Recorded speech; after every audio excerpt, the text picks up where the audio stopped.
Yo, what is up YouTube? Today I'm going to be reacting to a follow-up on the Cory allegations.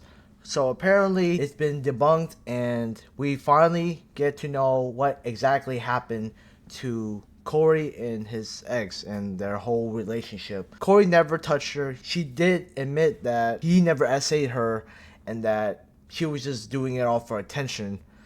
But it's just crazy to see that Cory, he addressed the allegations without saying anything. He didn't have to make a video say, hey guys, I'm going to talk about this. I thought he would, but no, the problem solved itself. Today, we're going to be reacting to a quick short video by Curse. He's going to explain what's going on and how he beat the allegations in 24 hours. Without further ado, let's get started. Alright, here's the video. We're going to see what they have to say about all this and how he beat all this. Here we go. Did you watch me sleep? Yeah, I actually did something to you while you were asleep too. What? I'm sorry, I just got this fetish that I do, you know. Well guys, welcome back to the greatest channel on the internet, and I think the world just witnessed a speed run on beating allegations, because so far in the big 2.5 and even last year in the medium 2.4, I don't think we've seen allegations debunked this fast like ever, because to my understanding, it hadn't even been a full 24 hours yet, and people were already celebrating CoryxKenshin beating the allegations. But for those of you who have no idea what I'm talking about, let me explain. If you've ever been on YouTube, then you most likely have heard of the name CoryxKenshin. He's a very popular YouTuber with over 20 million subscribers, who occasionally likes to disappear from his YouTube channel. But recently, a long-term ex-girlfriend of his came out and said that he was abusive, manipulative, toxic, and even had some SA allegations thrown in there. And she was even making TikToks talking about how Cory had hurt her. Bacon avocado.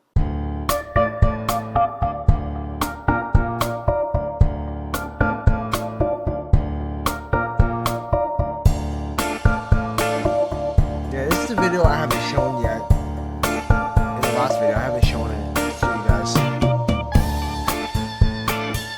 Oh, brother, this guy stinks! And I'm not the only one, it's crazy. And once those allegations were put on the internet, they spread like wildfire. CoryxKenshin? This can't be true, bro. I deadass thought this was a saint. But I hear you like doing stuff to people when they sleep. Now look, of course, there's a chance the is lying, but we can't just, you know what I'm saying, what they talking about. We gotta listen to both sides. This deadass, one of the most impactful, biggest YouTubers on the entire earth, and you have allegations like this. From TikTok to Twitter to Reddit, all these allegations spread very quickly. A bunch of people even made articles about it, which I'm not gonna lie, is kinda insane. And throughout all these articles and TikTok videos and people on Twitter, a lot of people thought that CoryxKenshin was guilty of the stuff that he was being accused of. And mostly because of videos like this that the ex-girlfriend was posting. POV, you didn't know this was one of the videos you'd look back on and realize he never cared. He just wanted to see how long you'd let him hurt you. Now very clearly, this was just a bad joke by Cory, saying that he did something to her while she was sleeping. Yeah, I actually did something to you while you were asleep too. What? I'm sorry, I just got this fetish that I do, you know.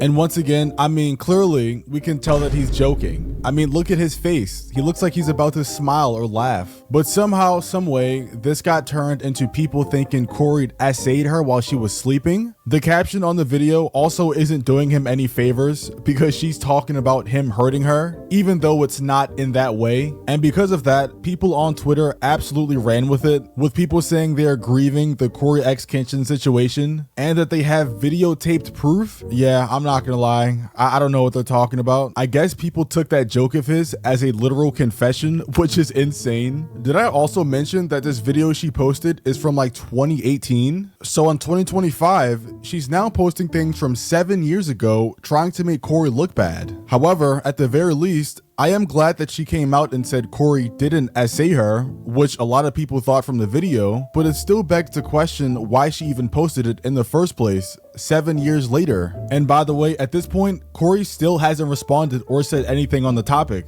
After posting the now deleted video, she also started posting stuff like this. Dear CoryxKenshin, I didn't want to do this, but I don't owe you my silence anymore. There's no clean way to start, just that familiar weight in my chest while the world kept applauding someone who never showed up for me. I was never part of your world publicly. You made sure I stayed close, just far enough to be invisible. Pause real quick. Can you guys understand how the writing of this makes it seem way more serious than it is? She's making it seem like she was tortured or kidnapped or something way worse, when that isn't the situation at all. Your followers eat up the whole man of faith image you push, but faith without basic decency isn't faith, it's branding. And once again, guys, they dated a long time ago, so all this just feels like very creepy stalker ex-girlfriend vibes. You talk about devotion, but act like hurting people in private doesn't count. That's not devotion, that's hypocrisy. You fooled a lot of people, but not me.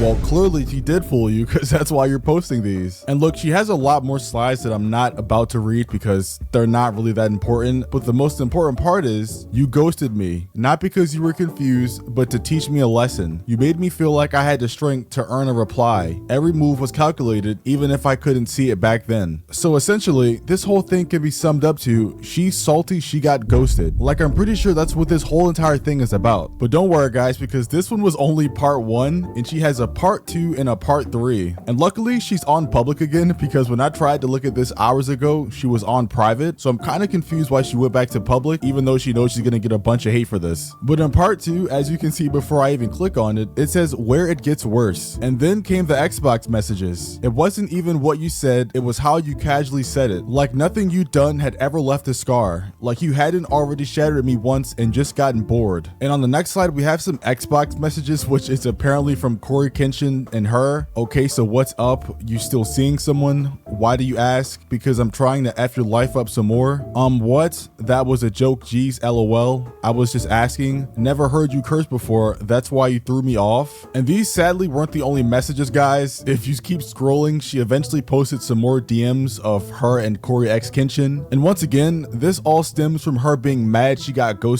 like 7 years ago. And from the look of some of these DMs, you could probably make the case that Cory is a bad person, but that would be stretching it a lot. There was also supposedly some tweet going around from the ex Panda Ninja that basically says she was lying about the messages, but it was a fake account, and I'm not gonna lie, they kind of got me for a second. The part 3 on her page is a thread that's entirely too long, and I really do not feel like reading, but essentially it's just about another girl. She also claims this is the end of her letter and that she didn't write this for attention. However, once again, this was 7 to 8 years ago, so there's no reason you should still be thinking of this stuff. It's also the fact that you posted it online for everybody to see because she wanted attention.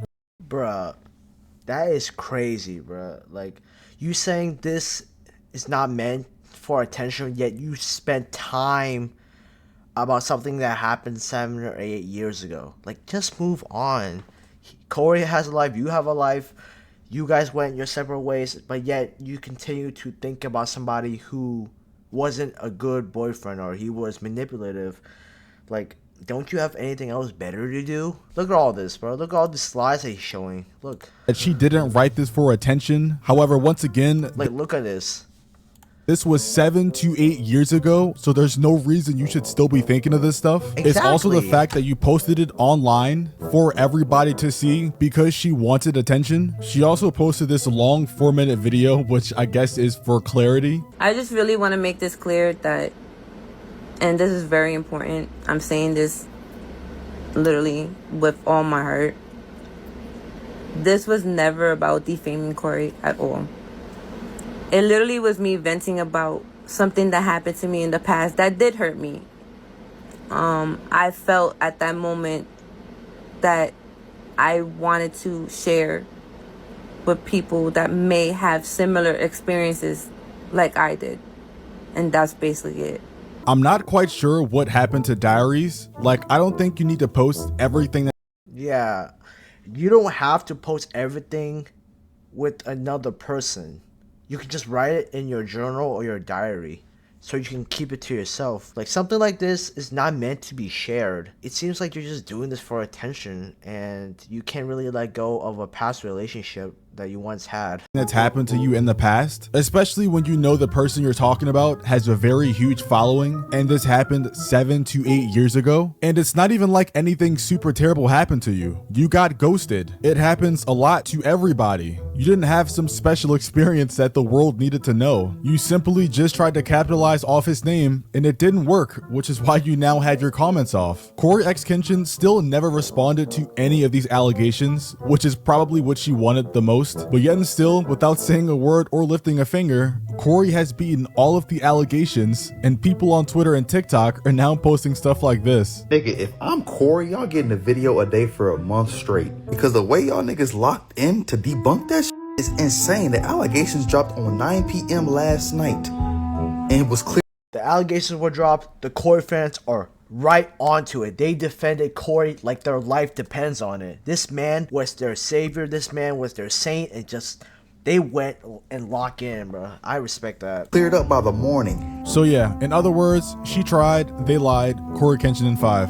Goodbye. That is crazy, man. Cory, he did not even have to lift a finger, and all of it has been done. I thought he would have to make a video and address it, but no. His fan base just did it for him. I'm glad that they went to defend Cory. You helped so much people, and they returned the favor. That's how karma works. Cory's innocent. His name what's been mentioned, try to make him look bad, make him look like he's a stalker, abuser, manipulator. Well, yeah, he may not be a good boyfriend. At the end of the day, Cory's relationship is his business, and I'm just making YouTube videos, and I don't really care about what he has going on with his life. But if it benefits him, then I'm happy for him. If you guys liked the video, please like, comment, share, subscribe. If you are new, let me know down in the comments what you guys think. Is Cory innocent?